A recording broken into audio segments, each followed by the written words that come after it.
Kartoşka yığan da görüp mən burada nəsihət verir. Bak burada. Sıranı gözləmir, müəllim gözləyir, müəllimə verilir. Biz burada eşek kimi gözləyəcəyik, mədəniyyətsiz kimi. Kassir kassir mənim. Ala buna götür. Qoy yerimə, bildin? Öz həddinizi bilin. Terbiyesiz sensen. Burada ben sensin gözləyirəm. Sen onu niye yola versən? O birinci değildi. Ben buradaydım. O sonradan geldi. O sonradan geldi. Ay sen. O gelip neyse götürürse o meadiyyət yoxdur. Müşteri kamerada. O ben buradaydım. Bizden sonra geldi mi?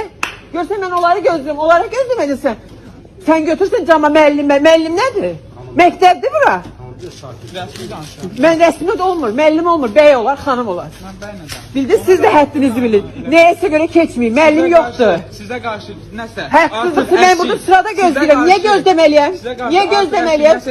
Deyirsən mən kassirəm, kassir oldu, sen sırayla yola verməlisən. Bildim ilk öndə O son, məndən sonra geldi. Aynısan, gedib neyəsə götürüb gəlirsə olmamalıdır. Aa. Bak bu da. Kartoşka yığan da görüp mən burada nəsihət verir.